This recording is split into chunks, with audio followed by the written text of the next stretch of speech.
So today we will start our last section of this electromagnetic induction, that is long answer for 4 marks each. Now here they have given only the theoretical one, and in that they have in question bank they have given 3 questions.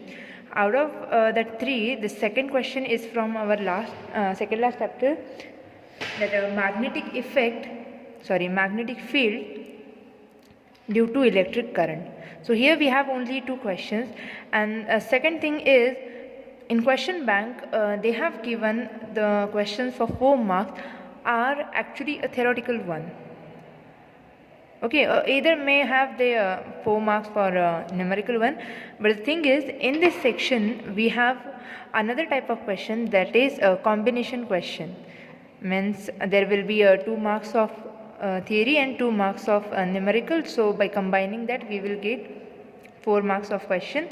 So for that you have to study section B, means you have to study questions of 2 marks, and both the numerical and theory.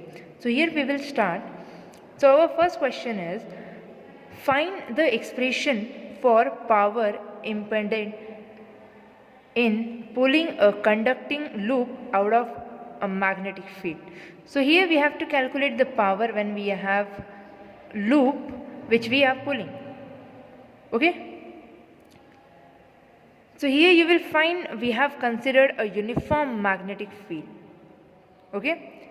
We have considered this loop A, B, C, D in this uniform magnetic field. Now if you could see this symbols, you will understand that magnetic field is going into the paper. Means this phone is suppose north pole, and this paper, behind this paper we have south pole, and likewise we will get the magnetic field which is going into the paper. That's why we have this cross. Whenever we will get cross, it means the fields are going into the paper. When we will consider this loop, the current I is flowing through that loop, and this loop is we are pulling it from one side, suppose this from a right side, and due to this current there will be a induced magnetic field. So the current I induces, due to this magnetic field, current I is induces in this loop in a clockwise direction. Okay, and the force experiences by side AB, then AD and DC. So here we have not shown any kind of force on this side because it is out of this magnetic field. Up to this portion is out of magnetic field, so this side is not experiencing the force. So to pull this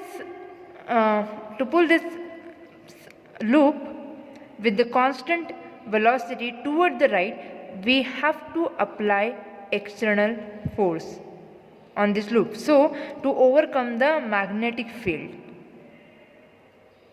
Okay, so force of equal magnitude but acting in opposite direction. What we have to calculate? Power. What we know about power? Work upon time, and work is nothing but force into displacement, and displacement and time is nothing but what? Displacement by time is velocity. So I can write power is equal to force into velocity. Okay, so power is a scalar quantity, so that's why we have a dot product between force and vector. And magnetic flux through that loop, means due to that uniform magnetic field, we will get magnetic flux through that loop will be BA, where A is area of cross section of a loop. So A can be written as L into X. L is a side, means like this, L is a side, length of the side, and X is how much displacement has been done by that loop.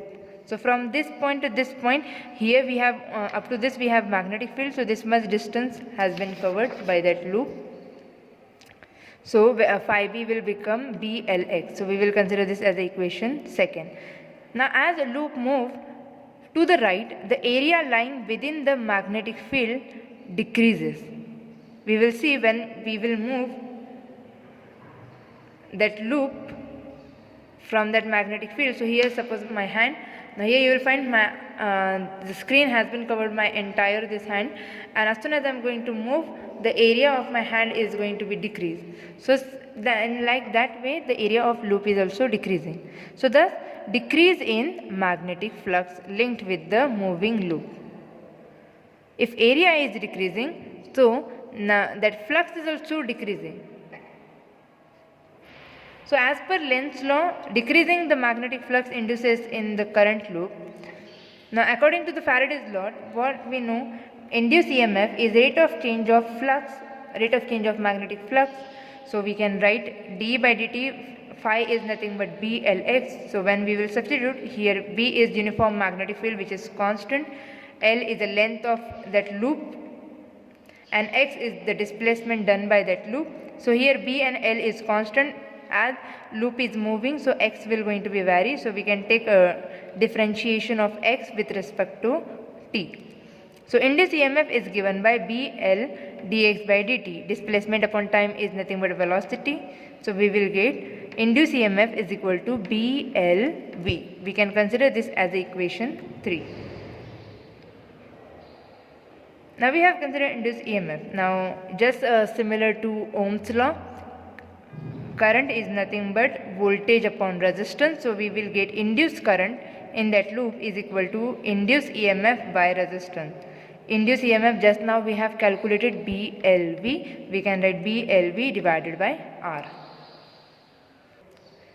The 3 segment of current carrying loop experiences force. So here these 3 segments are experiencing the forces F1, F2 and F3 in this magnetic field. So here by the symmetry, this force and this force are equal in magnitude, but here you can see they are opposite in direction. They are opposite in direction. So they will cancel each other, and due to this the only vector F1 is directed opposite to the applied external field. From here we are pulling, so this is applied, in this direction we have applied external field, and in this direction we have this AD side experiencing this force F1. So we will get applied external field is vector F is equal to I vector L cross vector B, and the experienced force will be given by magnitude of vector F1 will be written as ILB sin theta, because it is perpendicular. Okay. So sine of 90 degree is 1. So you will get ILB, and this is equal to applied force. So from this equation, what we can understand, magnitude of applied force and experienced force is equal to ILB. Okay, and I is nothing but, what we have calculated, I, V by R. Okay, I is nothing but V by R. So into LB. So B into B, B square, L into L, L square, and V divided by R. So from this equation, what we can say, rate of change or rate of doing mechanical work, that is nothing but power. Rate of doing mechanical work, that is power, is given by P vector F dot V is equal to F, just now we have calculated, B square L square V divided by R dot magnitude of vector B, V is equal to B square L square V square by R. So this can consider our equation number 7. So if current I is flowing in closed circuit with collective resistance R, rate of production of heat energy in the loop as the pull it along constant speed V can be written as P is equal to I square R. This is formula of power. P is equal to I square R. So if I compare equation numbers of that current carrying, what I will get, P is equal to BLV by R bracket square R. So power is equal to B square L square V square divided by R, which we here got like this also. Okay. So this is the answer of question number 1, power expended. Now we will solve the third numbers question, that is based on transformer. So the question is, describe construction and working of transformer with a neat level diagram. So diagram carry 1 marks or half marks. Okay. And again, what we have to describe only construction and working. If you will get time, you can write about transformer. But here, the main focus, the main marking will be given for construction and working and diagram. So first of all, we will try to understand construction of transformer.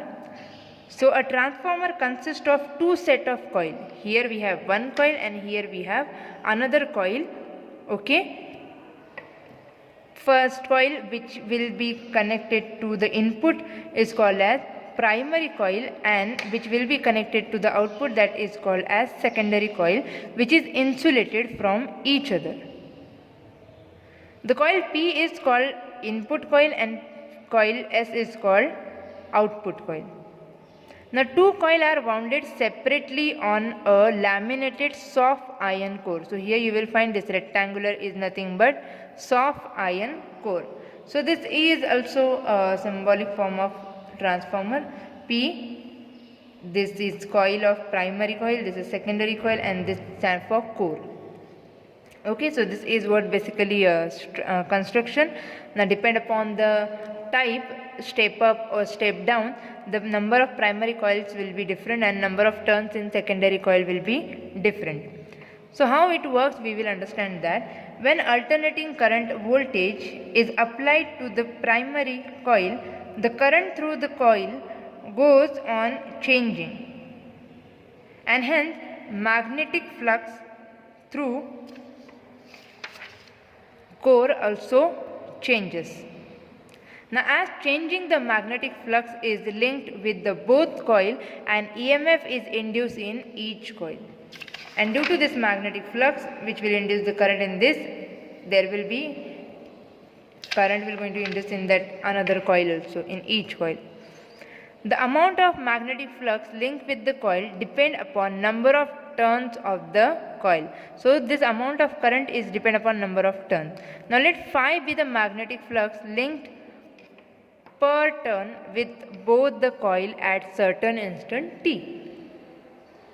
So let's NP with the number of turns in a primary coil and NS with the number of turns in secondary coil. So magnetic flux linked with the primary coil at a certain instant t will be given by NP phi.